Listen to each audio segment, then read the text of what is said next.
Kung gusto nilang maghumunan, edi punta tayo doon. Sige, tingnan natin, Father. Patuluin natin ng konting lason yung doon sa kopa nyo at magpagawa po kayo ng osya, special, na lagyan natin lason. Pero dahil paniwala nyo, nagtatransubstantiate, nagbabago yung substance, so wala na yung lason dyan pag binasbasan nyo. Anong tingin nyo? Kakain sila? Sa palagay nyo, kakain sila? Hindi. Kalukuhan ho yun eh. Kalukuhan ho yun eh. Kalukuhan ho yun eh. Now I see a POV. Open my eyes to your reality. Take me where I'm meant to be. Show me life like everybody dancing. Dito sa Factbusters! Sa puntong ito ng ating programa, kung hindi ka pa nakasubscribe, pakiclick po ng subscribe button at ang notification bell para updated po tayo sa ating mga susunod na videos. Kaya, let's go at simulan na natin!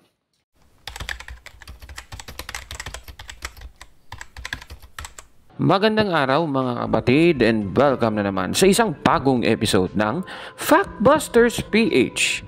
Babasahin muna natin ang Juan, Kapitulo 6, versikulo 35. Ganito po ang mababasa. Sinabi ni Jesus, "Ako ang tinapay ng buhay. Ang lumalapit sa akin ay hindi na magugutom kailanman. At ang sumasampalataya sa akin ay hindi na mauuhaw kailanman." Sa nabasa natin kung sino po ang lumalapit sa tinapay ng buhay, na syempre, yan po ay ang ating Panginoong Jesucristo, ay sabi sa talata, hindi na magugutom kailanman. Klarong-klaro po yan. Para mas mapadali ang paglapit sa ating Panginoong Jesucristo, ay ang tagapamagitan or yung instrument para matuloy ito ay ang mga pari. Kakaiba po ang kwento ng pari sa Dumaguete City, sa Dumaguete Cathedral. Itong balita na ating nakalap mula po sa The Servants Chronicles. Ito po ang sabi sa nasabing balita. Church News, isang pari mula sa Dumaguete ang nag-celebrate ng Holy Mass kahit na may fracture siya sa kanyang kamay mula sa aksidente sa motorsiklo, mga kapatid. Yung paring ito ay si Reverend Father Alvin Villaflores, ang parochial vicar ng St. Catherine of Alexandria Parish sa Dumaguete City, Negros Oriental, mga kapatid. At nakikita ninyo, masigasig talaga ang pari sa kanyang serbisyo sa ating Panginoong Diyos. Dahil sa kanyang pagsaselebrate sa misa, kahit na may fracture siya sa kamay, mga kapatid. Ayan, so talagang masigasig at saludo po kami sa iyo, kaibigan, Father Alvin Villaflores. Maraming salamat at sana ipagpatuloy mo yan. Kami po ay nagdadasal sa mabilis mong paggaling, Father Villaflores. Ayan, no? Sige, sa ating episode ngayon, tatalakayin natin ang isang importanteng bagay sa banal na misa. Sa Catechism of the Catholic Church, paragraph 1376, ganito po ang sinasabi. By the consecration of the bread and wine, there takes place a change of the whole substance of the bread into the substance of the body of Christ our Lord, and of the whole substance of the wine into the substance of His blood. So yan po ang sinasabi sa ating aral, ano? Sa banal na misa tayo makakakita na ang tinapay ay naging katawan at dugo ng ating Panginoong Jesucristo. Pero tutol dyan ng isang pastor ng Word of Faith Baptist Church. At yan po ang ating tatalakayin sa ating episode ngayon. Ito pong si Pastor Jun Mariano, mga kapatid. Ano kaya ang paninira niyang sasabihin tungkol dito? Ito, panoorin natin, mga kapatid. Kaya nga sabi ko nga sa inyo, di ba, nung unang pag-aaral natin, kahit patingnan nyo pa sa chemist, ano ang ibig sabihin ng chemist? Chemist na asa. Kahit patingnan mo sa chemist, yung mga nag-aaral ng mga chemicals, chemist, kahit ipasuri mo pa yung ostia na yan na binasbasan ng pare, still tinapay pa rin yan, sabihin sa'yo ng chemist. Tinapay ho, hindi nagbago. Hindi ho naging laman ni Kristo, hindi naging flesh. Abay, mag-aalangan kakainin kung naging katawan nga ni Kristo ito. At yung katas ng ubas, hindi nagbago. Tanong mo sa mga chemist. Mag-dare silang ipacheck kung talagang naging dugo ni Kristo yung katas ng ubas o talagang naging katawan ni Kristo yung osya. At sasabihin siya ng chemist, hindi. Nanatiling tinapay yung osya, lagi nanatiling wafer, at nanatiling katas ng ubas o alak yung nasa kopa. Hindi po yung dugo. Ayan, so napanood po natin si Pastor June Mariano. At ayon sa kanya, kahit patignan daw sa chemist ang ostya na binasbasan ng pari. Sandali, binasbasan ba yun ng pari? Kinoconsecrate ng pari yun, hindi yun binasbasan. Okay, sige na lang. Ito ay hindi naging katawan ni Kristo. At ayon din sa kanya, mag-aalangan daw siyang kainin ng katawan ni Kristo. Kung ito nga ay katawan ni Kristo. At ang ostya na binasbasan ng pari, nanatiling tinapay ito. Abo, grabe naman ito. Totoo ba ang lahat ng kanyang mga pahayag? Sige, susuriin natin yan, mga kabatid. Sige, umpisahan muna natin sa dalawang statement niya. Sabi niya, kahit patignan sa chemist ang ostya na binasbasan ng pari, ito ay hindi naging katawan ni Kristo. At yung isa pang niyang sinasabi, ang ostya na binasbasan ng pari, na natiling tinapay ito. Yung dalawang pahayag na ito ay ating susuriin. Sige, so para mas maganda ang ating talakayan, ay gagamitin ko po ang aklat na Siya ang Inyong Pakinggan ni Enrique Demond sa page 180. Meron pong sinasabing ganito: matapos maipangusap ng saserdote ang mahal na wika ng konsagrasyon sa ostya, ay wala na ang pagkatinapay, bagamat ang anyo, lasa, amoy, kulay at timbang ng tinapay ay natitira pa. Sa binasa natin ay dapat nating pansinin ang dalawang bagay. Una, pagkatapos daw may pangusap ng saserdote ang mahal na wika ng konsagrasyon sa hostya, ang sabi nawawala na daw ang pagkatinapay ng hostya. Ibig sabihin, ang substance ay nawawala. Yan yung term. Substance, nawawala. Pero sabi din sa ating binasa, bagamat ang anyo, lasa, amoy, kulay at timbang ng tinapay ay natitira pa. Ibig sabihin, yung appearance, yung smell, yung taste, andyan pa rin. Yung taste, yung smell ay tinapay pa rin. At yan po ay tinatawag nating accident. Yung appearance, yung smell, yung taste, yan po ay accident. Yun po yung tawag doon. Actually, yung dalawang bagay nito ay pwede nyo pong mapag-aralan sa philosophy. Mag-aaral pa kayo kung di nyo alam yan. Ulitin ko lang, yung anyo, yung lasa, yung amoy, yung kulay, yung timbang, lahat ng yan, tinatawag nating accident. Kung yung substance ay nawawala, hindi ibig sabihin na yung accident ay nawawala din. Yan po ang sinasabi, mga kababayan, sa Catechism of the Catholic Church, paragraph 1376. Yung whole substance of the bread ay nagiging substance of the body of Christ our Lord. Klarong-klaro po sa nabasa. Ibig sabihin, sa consecration, ang nagbabago po ay ang substance at hindi po ang appearance ng ostya at hindi rin yung accident ng ostya, mga kapatid. At para mapatunayan sa inyo yan, base sa banal na kasulatan, ay noong banal na hapunan, mababasa natin sa Mateo 26:26 ang ganito: habang sila'y kumakain, dumampot si Jesus ng tinapay, at matapos magpasalamat sa Diyos ay pinaghati-hati niya iyon, ibinigay sa mga alagad at sinabi, kunin ninyo ito at kainin, ito ang aking katawan. Ito pong binasa natin, ito po yung unang misa at mababasa natin sa Biblia. Nagpasalamat si Kristo nung dinampot niya ang tinapay. Nagpasalamat siya sa Diyos. Ibig sabihin, consecration pong nangyari. Pagkatapos niyang hinati-hati ang tinapay, sinabi niya sa kanyang alagad, kunin ninyo ito at kainin. Ito ang aking katawan. Hindi naman sinabing, ito ang tinapay, kainin ninyo ito. Wala namang ganong sinabi. Ang sinabi, ito ang aking katawan. Napakaliwanag. Ibig sabihin, yung substance nag-iba. Klarong-klaro po yan. Kaya tunay nga talaga na literal na katawan ni Kristo ang consecrated Eucharistic host. At yung pattern doon sa misa, nangyari din po dito sa huling hapunan, mga kababayan. Pero paano nangyari na pagkatapos ng consecration, ang tinapay na ito ay naging katawan ni Kristo, kahit na ang anyo nito ay tinapay pa rin? Ang sagot, ito, babasahin natin ang sabi ng Panginoong Diyos sa Isaias 55:8. Ganito po ang mababasa. Ang sabi ni Yahweh, ang aking kaisipay, hindi ninyo kaisipan. Ang inyong kaparaanan ay hindi ko kaparaanan. Napakaliwanag. Kaya, ang mga bagay kagaya nito, hindi natin lubos na maunawaan dahil nga isa itong act of God. Hindi natin maunawaan yun. Mga kababayan, klarong-klaro po sa binasa. Kapag ang tinapay ay nag-undergo ng consecration, ang tinapay ba na iyon ay naging laman o katawan lamang ni Kristo? Biblia pa rin ang ating babasahin. Babasahin natin ang Juan 6:35. Ganito po ang sinasabi. Sinabi ni Jesus, ako ang tinapay ng buhay. Ang lumalapit sa akin ay hindi na magugutom kailanman. At ang sumasampalataya sa akin ay hindi na mauuhaw kailanman. Sa nabasa natin, siya daw ang tinapay ng buhay. Ang lumalapit daw sa tinapay, sa akin, yung tinaterm, sa akin, ay hindi na magugutom kailanman. Hindi na raw magugutom.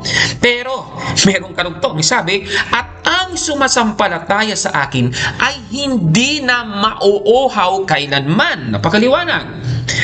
Yun po ay na-associate sa isang bagay, tinapay. Si Kristo ang tinapay. Mga kababayan, kung iisipin mabuti, paano mawawala yung uhaw mo kung tinapay ang kakainin mo? Parang malabo ata yun, di ba? Ganun ang sasabihin ninyo, mga kapatid. Pero yan ang nakasulat sa Biblia, yan ang sabi ni Kristo. Ika nga sa Isaiah 55:8, ang aking kaisipay, hindi ninyo kaisipan. Klarong-klaro po yan, dapat maniwala tayo. Of faith natin na maniwala doon sa sinabi ni Kristo. Klarong-klaro po sa nabasa. Kung titingnan mabuti, di ba kung hindi ka magugutom, ina-associate yun sa laman? Kasi solid food, kakainin, mawawala yung gutom mo. Pero kung liquid naman, mga kapatid, yung iinimin mo yung liquid, kagaya nung, halimbawa, dugo, di ba? Siyempre, dugo, laman, dugo. Yung dugo, di naman yun mawawala yung gutom mo, di ba? So, yung dugo, mawawala yung uhaw mo, mga kapatid.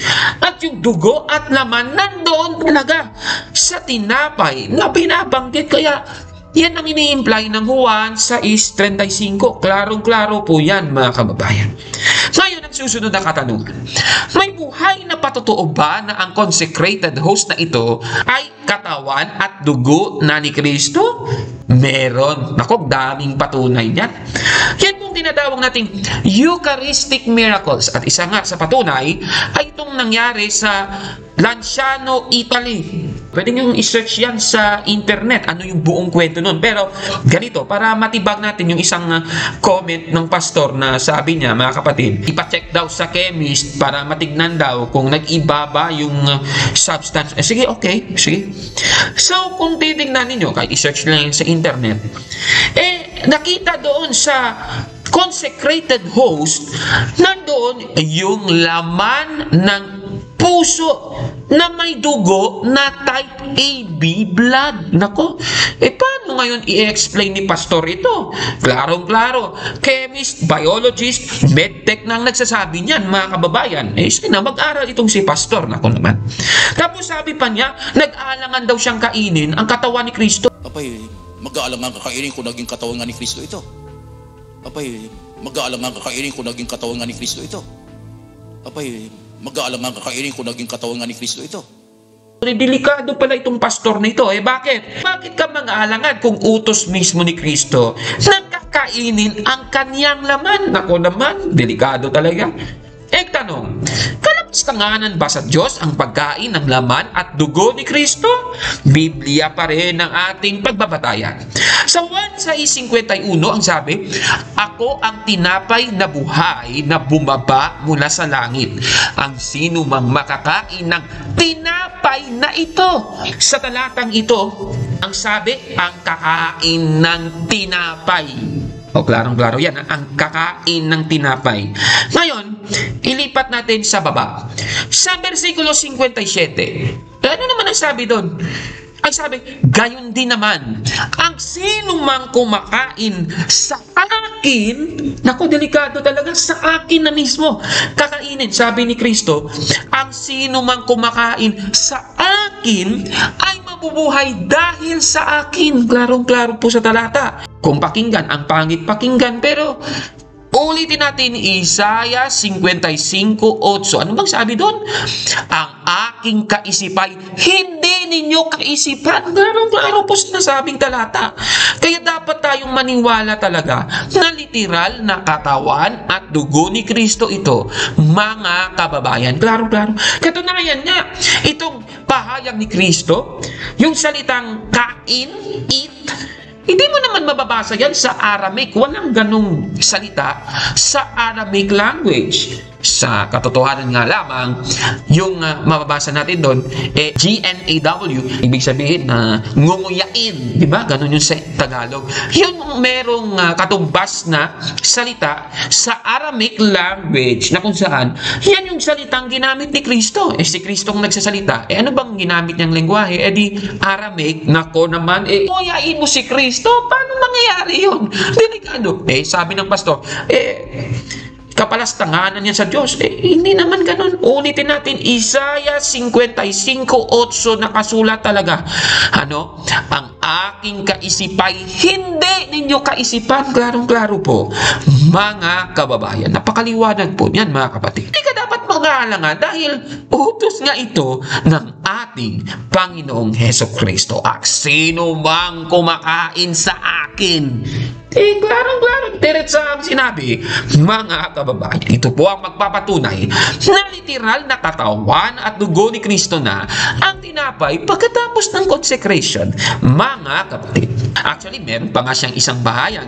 Ito, panoorin natin. So, meron daw nag-aaway na mag-asawa. Yung babae ay biblical na ang kanyang paniniwala, na born again yan, tinagap si Kristo bilang tagapagligtas. Yung asawa, Catholic pa rin siya. Nagdidebate sila, away ng away. Kaya nga, mas magandang maging asawa mo, pareho kayo ng pananampalataya. So, away sila ng away. Ang lagi nilang topic, sabi nung lalaki, yang ostya, sweetheart, talagang naging laman niya ni Kristo. At yung katas ng ubas na ininom ng pare, talagang nagiging dugo ni Kristo pag binasbasan ng pare. Sabi ng babae, hindi ganyan ang turo ng Bible. Yan ay simbolika lang. Away sila ng away, debate, hindi magkasundo. Sabi ng babae, sige, imbitahin natin si Father. Imbitahin natin si Father. Mag-communion tayo dito sa bahay. Pakiusapan natin kay Father na maging special kasi alang-alang sa katahimikan ng ating tahanan. Iminyayahin natin si Father na pagbigyan tayo na special na tayo mag-communion sa bahay. Hindi dumating si Father. So pumayag siya mag-communion sa bahay. So Father, nagdidebate kami kung yung babasbasan mo na osya na ginawa ko, yung tinapay na yan, gawa ko, at bumili rin ako ng katas ng ubas o alak, na sabi ng asawa ko, pag binasbasan mo yan, Father, talagang yan ay nagiging laman ni Kristo yung ostya at yung katas ng ubas ay talagang literal na naging dugo ni Kristo. Di ba yan, Father? Di ba totoo yan? Sinasabi niyo? Ay, oo, sabi ng Father. Talagang nagiging dugo yan ni Kristo at naging laman ni Kristo yung ostya. O sige, mag-Lord Supper na po tayo. Pero Father, nilagyan ko po ng lason yung katas ng ubas at yung ostya nung ginagawa ko yan. Pero anyway, Father, safe na safe tayo kasi nagbabago ko yan. Pag binasbasan nyo, nagiging laman ni Kristo yung ostya at yung katas ng ubas nagiging dugo ni Kristo. So wala na yung lason na kasi nagta-transubstantiate. Diba? Transubstantiation. Pag sinabing transubstantiate, nagbabago yung substance. So wala na yung lason, Father, Aba, yung Father ayaw uminom.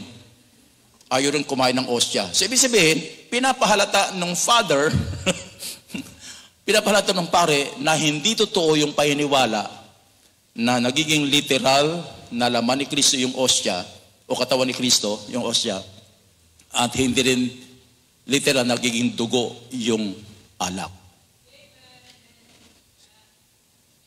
Kung gusto nilang maghumunan, edi Punta tayo doon. Sige, tingnan natin, Father. Patuluin natin ng konting lason yung doon sa kopa nyo at magpagawa po kayo ng osya, special, na lagyan natin lason. Pero dahil paniwala nyo, nagtatransubstantiate, nagbabago yung substance, so wala na yung lason dyan pag binasbasan nyo. Anong tingin nyo? Kakain sila? Sa palagay nyo, kakain sila? Hindi. Kalokohan ho yun eh. Ako, grabe naman ang pastor na ito. Joker talaga. Ayon sa kanya, ang pari ay hindi kakainin ang binasbasan na ostya na nilagyan ng lason kasi hindi nga katawan ni Kristo ito. Yung kaisipan niya siguro magkakaroon ng miracle, mawawala yung lason. Ano ba namang klase ito? Doon sa ating napanood, hinangon pa niya ang mga Katoliko na subukan daw ito sa kopa sa misa. Naku, delikado po yan. Bakit? Lalabagin mo ang banal na kasulatan. Ito babasahin natin ang tagpo kung saan nag-ayuno ang ating Panginoong Jesucristo at nagpakita sa kanya ang dyablo. Babasahin natin ang Mateo 6:6 hanggang 7. Ganito po ang mababasa. Sinabi nito sa kanya, kung ikaw ang anak ng Diyos, magpatihulog ka, sapagkat nasusulat sa kaniyang mga anghel, ikay itatagubilin, at sa kanilang mga kamay, ikay aalalayan ng sa mga bato, paamoy hindi masaktan. Ano bang sagot ni Kristo? Sa 7, ngunit sumagot si Jesus, nasusulat din naman, huwag mong susubukin ang Panginoon mong Diyos. Klaro-klaro sa nabasa, mga kababayan. Yan ang ginagawa ng pastor na ito.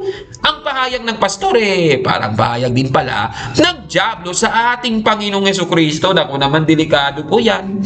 At saka, hindi naman mababasa sa Biblia na ang katawan ni Kristo ay lalagyan ng lason. Patunayan na totoo ang katawan ito ni Kristo. Wala talagang pananampalataya ang pastor na ito, mga kababayan. Talagang kawawa, no? Nagpapakita lang ng kanyang pagkapalpak. Kaya sa sinasabing ito ng pastor na ito, na nako naman, kawawa naman ito.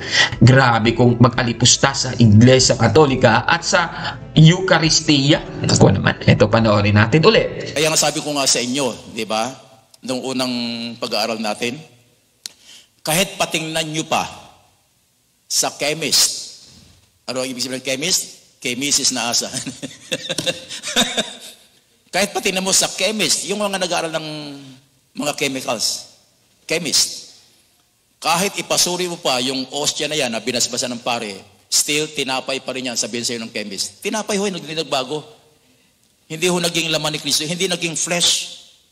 Abay, mag-aalam nga kakainin kung naging katawan nga ni Kristo ito. At yung katas ng ubas, hindi nagbago. Tanong mo sa mga chemist. Mag-dare silang ipacheck kung talagang naging dugo ni Kristo yung katas ng ubas o talagang naging katawan ni Kristo yung osya.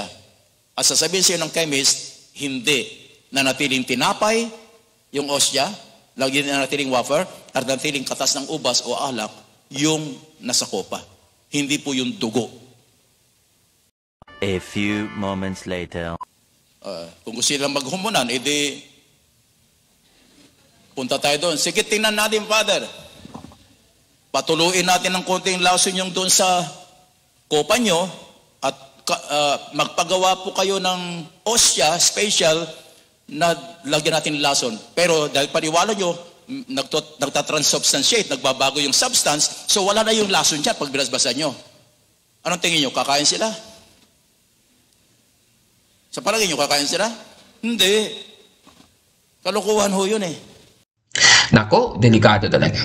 Kaya ang sinasabi niya ito, busted yan! Nako, mali yan! Nako naman, kawawa naman.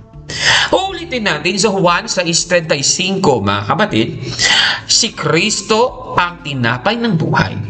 Ang lalapit kay Kristo hindi na magugutom kailanman. Ang lalapit kay Kristo at sasampalataya sa Kanya hindi na mauuhaw kailanman, mga kababayan. Marami pang tao ang lalapit kay Kristo sa misa dahil sa mga paring kagaya ni Reverend Father Alvin Villaflores, mga kapatid, na kahit na siya po ay may fracture sa kamay, ipinagpatuloy pa rin niya ang kanyang ginagawang bilang isang paring Katoliko, mga kapatid. Kaya saludo po ako sa iyo, Father Alvin Villaflores. Hindi kagaya ng pastor rito.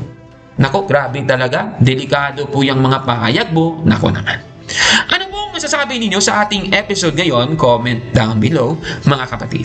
At kung like mo ang video na ito, paki-smash na like button at mag-subscribe sa ating YouTube channel, Factbusters PH. Kaya huwag maniwala sa sabi-sabi. I-check mo na kung fact nga talaga. Hanggang sa susunod na episode. Ako po si Kaburno at ito ang Factbusters. Naalala ko tuloy yung dating Baptist pastor na dahil sa Eucharistia ay naging Katoliko na. Ito, pakinggan na lang natin yung kwento niya. Ito po, panoorin ninyo ito bago muna tayo magtapos. Mahalaga sa atin ang pagdalo sa misa. Sapagkat ang pagdalo sa misa ay katulad ng paghinga natin bilang tao. Lalo na doon sa porsyon na tatanggap tayo ng banal na hapunan. La paniniwala po natin dyan ay yung tunay na presensya ni Kristo, yung ating tinatanggap. Siya yung ating pagkain ng ating kaluluwa. Kaya big deal sa atin yung pagdalo sa misa. Hindi dapat gawing secondary ang pagdalo sa misa, mga kapatid. Yan po ay pangunahin. Yan ang ating top priority in life, to go to the Mass. Alam po ninyo, sa aking patotoo, naiiyak ko talaga ako every time na itinataas ng pare yung ostia. No, ako'y pastor pa, simbolo lang yan ng katawan ng ating Panginoon. Pero I realized for so many years that I was wrong. Hindi siya simbolo ng katawan. Pag itinataas na ng pare yung medyo malaking ostia, nagpa-flashback sa akin yung ginawa ng Panginoon Diyos sa krus ng Kalbaryo, na siya ay namatay for our sins. Yung kanyang sufferings ay cannot be compared sa paghihirap po natin sa ating panahon. Naiiyak ako dahil literal na nahirapan ng ating Panginoon Diyos na kapag nagpapartik tayo ng Holy Communion, we are actually receiving the literal body of the Lord Jesus Christ. Yung kanyang presensya, kada pagdalo sa misa, mga kapatid, iba yung tama sa akin Kapag dumadalo ko sa misa, iba yung dating sa akin personally. Kaya mas na-appreciate ko yung pagiging Katoliko ko. Na wala akong planong lumiban sa misa. Mapalad nga tayo, may tinatawag tayong anticipated Mass pag Sabado. Hindi ka makakadalo ng Linggo, may Sabado. Bagamat sa atin sa Pilipinas ay araw-araw halos may misa Pero ang punto de vista, mga kapatid, mahalaga po ito, yung ating sinasabi. Yung pagkakaroon natin ng malinaw na pananaw doon sa sakramento. Mga kapatid, magandang araw po at kapayapaan ay maghari sa ating isipan at sa ating puso. At follow and subscribe, Factbuster PH at The Beloved Catholic sa Facebook page ni Kaburnok. At abangan nyo si Kaburnok, no? Dahil marami siyang i-reveal na mga maling aral at matutuhanan natin ang katotohanan. Dahil ang katotohanan ay magbigay sa atin ng tunay na kalayaan. God bless!